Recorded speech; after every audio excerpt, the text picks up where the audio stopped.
मेरी वाइफ से मेरी फिजिकल नीड्स शेयर करना मुश्किल है। वो इतनी केयरिंग है ना, वो इतनी प्यारी है, इतनी समझदार है कि मुझे ऐसा लगता है मैं उससे ये शेयर करूंगा तो वो मेरे बारे में कुछ और सोचेगी, वो मुझे कुछ और समझेगी। मुझे वो रेपुटेशन बनाने के लिए ना, मुझे उसको फिजिकली परेशान करने का, उसको टच करने का या उससे अब कोई कनेक्शन बनाने का मन नहीं करता। ऐसा नहीं है मेरा मन नहीं करता, लेकिन उसके साथ करने का मन नहीं करता। ये प्रॉब्लम काफ़ी 2025 की एक one of the major problem है कि शादी के कुछ साल बाद हम अपनी बीवियों को इतना केयर पर्सपेक्टिव से देखने लगते हैं, या हम कहीं और इन्वॉल्व होते हैं, या हमारी फैंटेसीज बहुत अलग होती हैं, तो हम ये गैप ले आते हैं। कल मुझे किसी ने बताया कि ऐसा ऐसा मुझे है, मुझे अपनी वाइफ से वो फैंटेसी शेयर करने में मुश्किल होती है। तो मेरा सवाल सबसे है जिनको अब ये दिक्कत होती है कि आप करोगे किससे, फिर किससे करोगे ये शेयर जाके? अगर आप इससे नहीं करोगे तो कहीं और अट्रैक्ट होगे, 100% होगे।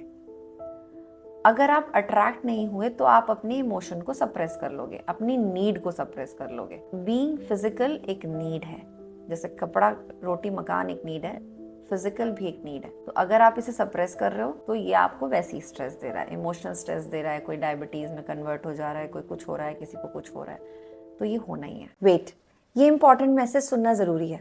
क्यों? क्योंकि ये आपके लिए। और ये इंपॉर्टेंट क्यों है? क्योंकि मैं आपकी कोच आपके लिए, आपके रिलेशनशिप के लिए हर कुछ दिनों में मास्टर क्लास करती हूँ।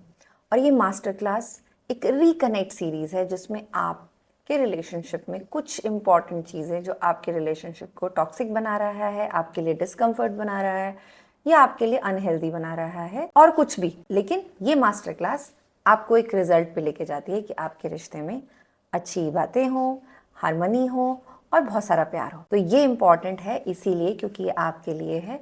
इसकी सारी डिटेल्स आपको मेरे डिस्क्रिप्शन में मिल जाएगी। आप मेरे कम्युनिटी में ज्वाइन हो जाएंगे और वहाँ पे आने वाली सारी चीज़ों के बारे में आपको इन्फॉर्मेशन मिल जाएगी। तो था ना ये इम्पॉर्टेंट? लेकिन अगर हेजिटेंट हो कि मैं उससे नहीं कर सकता, तो थोड़ा सा डिफिकल्ट है। समझना ये होगा कि देखो, प्रॉब्लम हो सकती है आपको कि शादी के कई सालों बाद ये फेज आ जाता है कि हम अपने ही पार्टनर के साथ थोड़ा हेजिटेंट हो जाते हैं फिजिकल नीड्स को लेके, और फिर हमारा डाइवर्जन कहीं और हो जाता है, या हम अपने इमोशन को सप्रेस कर लेते हैं। ये सब मुझे समझ में आता है।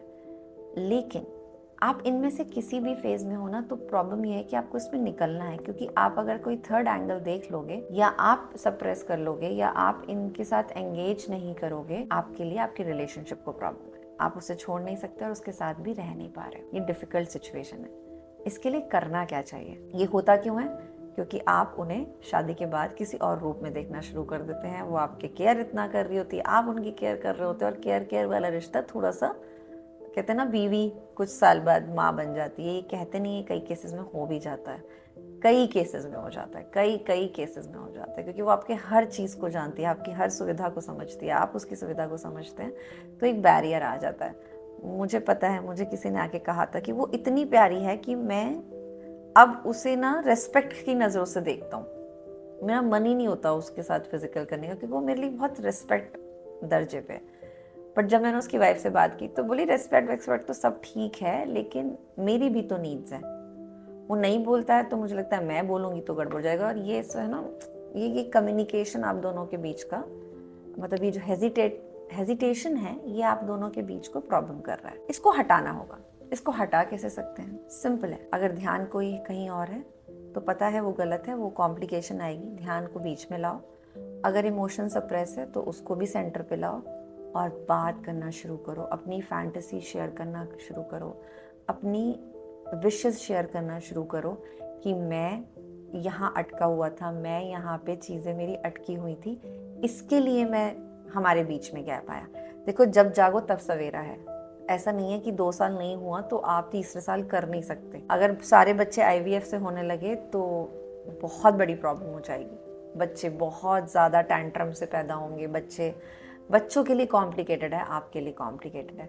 बट इसको नेचुरल रहने दो। कुछ चीज़ें ना शादी की नेचुरल अच्छी लगती हैं, और सेक्स उसमें से एक चीज़ है, इंटीमेसी एक चीज़ है, तो उसको नेचुरल रहने दो।